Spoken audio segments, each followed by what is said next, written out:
Well, this session is going to show you the optimal setup for fully engaged kind of Zoom sessions with face-to-face participants and remote participants.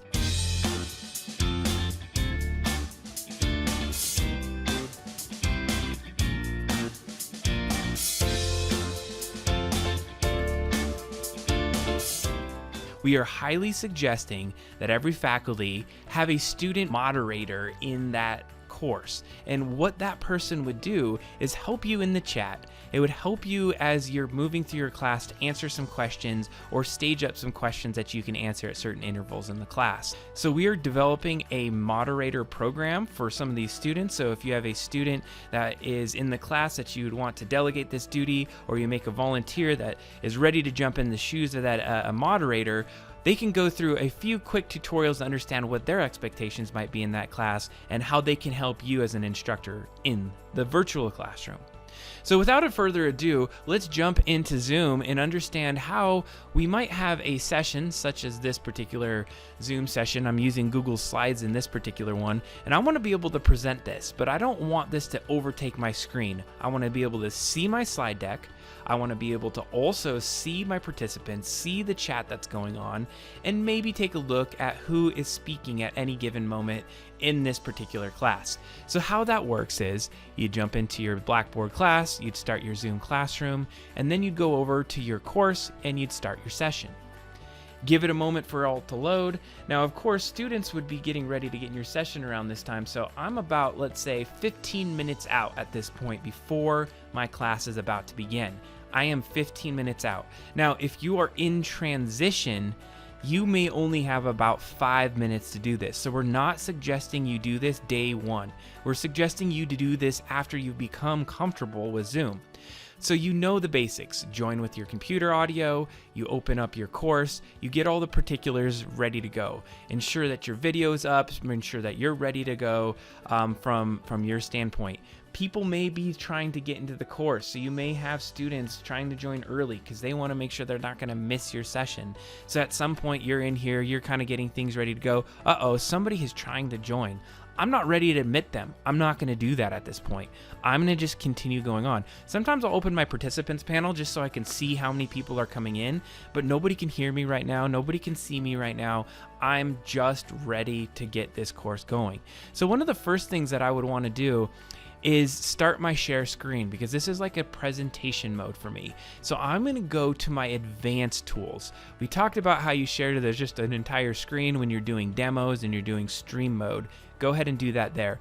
In this instance, we're going to do just a portion of our screen. So I'm going to click on portion, I'll hit share, and what's going to happen is you're going to see there's this little green box. Wherever this green box is around, only the thing that's inside the green box is going to be shared. So now I'm going to go to my presentation. You notice my video is kind of overlapping on my presentation.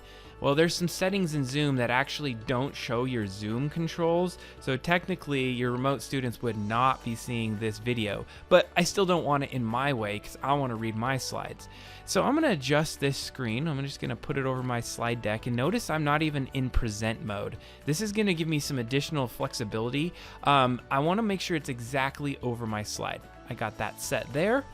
I'm going to go ahead and make sure that my video is kind of just over off to the side of the screen because I have it in speaker view, meaning that as other students and other participants that come in with video, as they start to talk, I will see their video there. I'm only going to have one screen of their video. I'm not going to have it spread out and have a whole bunch of participants in there. So we got my share screen there. We got my video that's setting up at the top of the screen. I am seeing all this other stuff that's on there, and that's fine. You know, some of your remote participants are not going to see that. Your ones that are face-to-face will, but you're going to see why this is beneficial in just a moment here. So next, this is where you start getting to the engagement side. You only have one computer monitor. There's very finite real estate for this, so things are going to have to be positioned in a way that you can see everything at once. So I'm going to click on my participants panel. There's my participants. I still have my class waiting. I'm going to go ahead and put that into this upper left-hand corner of my screen.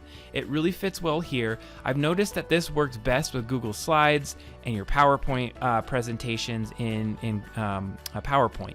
So you may have to kind of position this little window on your screen if you're doing a PowerPoint to get this right. Next, I'm going to go to my meeting controls, and I'm going to go to my chat. I want to open my chat. Put that onto the lower right-hand side of the screen here. And so you've essentially set up a really good engagement window for you. This particular setup will allow you to have your slide deck. I can click over to kind of set focus to that slide deck and just use your up and down arrows on the keyboard. You can progress through your slides. If there's a question that props up, you can see it in the chat. You can always see the users that are coming into your room, and now you have your little window there. So as you can see, it takes a little bit of setup. I'm considering this the advanced mode. You're going to do some full engagement with your users. Now that you're set up, you're going to make sure you're on the slide that you want the students to see the second that they get into your course. You can then go ahead and start admitting your users. So I'll go ahead and use that particular student into the course, allow them to get in. Hello, welcome to the course, User 1. Thanks for joining us today. I'm glad that you're here to join us. We're going to be starting in just a few minutes here. So let's continue going through some additional setup. Now you've admitted your users to your course. You're going to have whoever's talking kind of show up in this menu. If they're here, you're going to have a slew of users that can kind of pop into this course. Now you could click it into what's your thumbnail mode and look at different users that are talking. You can completely minimize the video if you're not going to leverage that in the course. It's going to be kind of based off what you would like to do. I like to click on this middle one and showing what the active speaker is in your course. It just happens to be one of the ones that I find to be the easiest to leverage. Now let's say you have this opened. What becomes powerful is the non-verbal actions, the things that are going to be asked of the students. You can see where you can click this menu. You can mute all participants that come in this class. You can also click this button and disallow participants from unmuting them yourselves. That can be handy when you're just going to have like a quick session where you just need to talk to those students and you don't want them to unmute their things, and you hear a dog barking in the background or a horn from a car over here. This gives you the audio controls to be able to manage your class. It's always good practice to have everyone muted when you get in that class. You don't want to be trying to have a conversation and somebody else is having a conversation and there's some interesting things that go on. So let me give you an example of how that could be problematic. So let's say I'm in this course, I allow people to unmute themselves. So I'm going to go in as my participant here and unmute myself.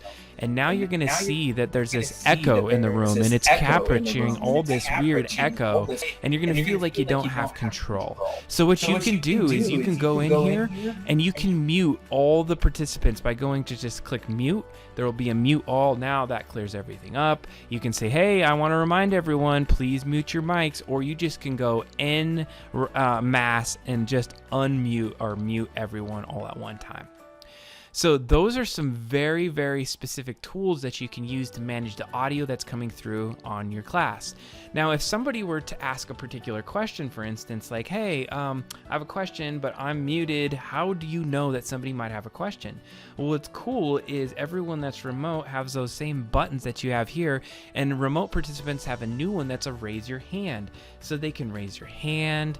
They can also tell you, hey, go faster. That's indicating go faster, or maybe go a little bit slower. If you ask everyone a question, they may say yes. That's a question. You see there's a little number that will show up there. So if everyone in the course has their participants panel open, you can be asking questions, have nonverbal feedback as what's going on. You know, everyone in the class will be raising their hand. Everyone that's remote will be clicking buttons for those nonverbal feedback. You may want to just hit the clear all at certain points when that's going on. And what's really cool is sometimes they may give you some additional nonverbal feedback like, hey, here's a thumbs up. Or maybe, hey, great job, clapping hands. Or, hey, it's getting close to time. I need to get ready to kind of get out of here. Or I'm going for a quick little break. I'm going to jump on there. So that just gives you some nonverbal feedback that the students can give to you. It's important that you give them the insights that participants panel is there. They have to turn it on their end to be able to participate in these kinds of things.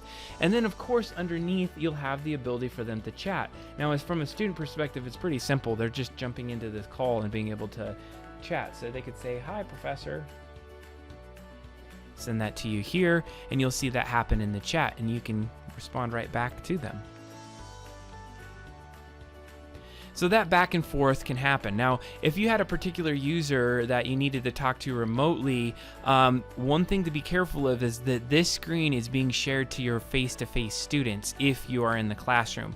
Now, if you're not in the classroom and you're at home, man, and you only have one screen, this is the optimum setup to be able to do presentations and work here. So you'd be able to go over to here, you can go to that user and just say hello to that user just to them privately. No one else in the chat would be able to see that. So then the kind of transition is, what if you had to share your screen and you're going from presentation mode to just like full screen sharing mode back into this mode? So if I were to hit stop share, for instance, right here, it's going to go back to docking everything here. You have your conversation going along. You can see your participants. You can click that share screen again. And instead of doing a portion of the screen, you go to your basic, you share the screen that you want to share, you show that information, you hit the share button. I'd be able to click around here, show, demonstrate, but notice you don't have those panels on there. The panels have disappeared because you're sharing the full screen at this moment. When I hit that stop screen share, you're back into this mode. If I hit screen share again and you go to advanced, you hit portion and you hit share, you go back into your slide deck, you will have to turn on your participants again, you will have to go to your chat, but it will be docked in that original state that you were in. Advanced users, this is the optimum way to set up. We've played with it in a few different configurations. This is the one that you're gonna have the most success with in the classroom, or if you're teaching from home because of some sort of quarantine and pieces like that. So we will go individually through some of the tools and you can bring those into the advanced session as needed. I just didn't need to go through every tool because we are having an individual kind of session on each of those tools. So thank you for joining the session. We'll talk to you soon. Peace.